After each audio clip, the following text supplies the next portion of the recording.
from Ghana.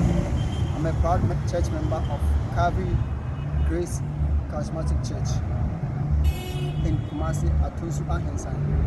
Yeah, this afternoon I want to share a little word of advice to each and everyone who is watching me.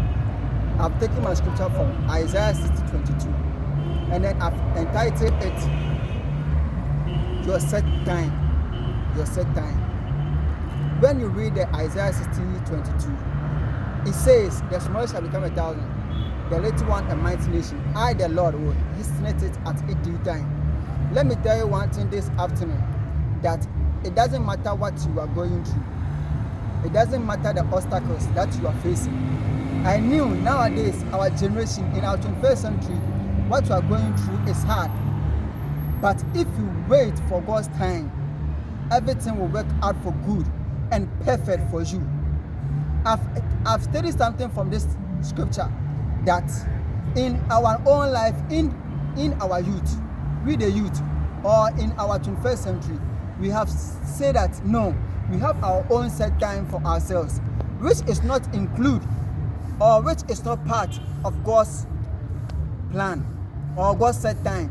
Let me tell you one thing, that if God's set time reaches you, it doesn't matter what you have been praying for. Let me tell you one thing, that pray. You need to pray. Pray, but if you are praying, don't set a certain limit for yourself that this is what I want, and then after my prayer, I will have it. No. Maybe through your prayer, that's not the set time for God, for your thing that you have been praying for to become or come into your hand. No. Let me tell you one thing, that people are struggling. But let me tell you one thing, if you wait for God's set time, let me tell you one thing, Abraham waited. And then indeed, when his set time reaches, he had his promise. Let me tell you one thing, Sarah waited. And then when God's set time reaches Sarah, he had what he wanted.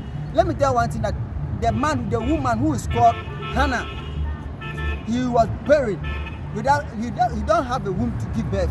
But let me tell you one thing, that Hannah prayed and then even wept to God for God to hear her cry. But still, at that time wasn't the set time for God to bless Hannah with a child. But when the set time gets to Hannah, Hannah had a womb to give a son or give birth to a nobleman called Samuel. Let me tell you one thing, that upon all the situations that you are going through, upon all the afflictions, upon all the obstacles, let me tell you, people will mock at you when you are going through troubles. People will mock at you. People will tease at you. People, those who even you went with, even your church members will mock at you. But let me tell you one thing, that if you wait for God's time, everything will be perfect for you. Wait for God's time, and I tell you, your life will never be the same. If you wait for God, what you have been praying for will come as bonus.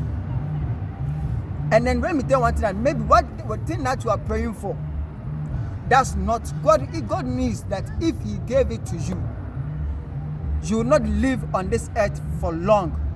That's why He is preparing you for a certain stage. He wants you to be good, to master what you have been praying for, and then know that no, if God gave you this thing or what you have been praying for, you know how to handle it. Let me tell you what, in our generation, we don't wait. We nowadays, we the youth, we have been bewitching ourselves that I've seen that my friend has bought this car. So for you to work hard and pray to God for your set time to come, no, we have diverted our God to different gods. How many times did you wait for God? How many times did you wait for God? Don't you understand the scripture? The scripture says the smallest shall become 1,000, a little one a mighty nation. And then He is the Lord. He didn't say Antoine Yama. He didn't say any juju man. But He said He is the Lord who will make things good for you, work perfect for you. Let me tell you one thing, if God's time reaches you, what you have been praying for came in as a bonus, and then you get it absolutely perfect. Bye bye. Let's end it here. Thanks to everyone.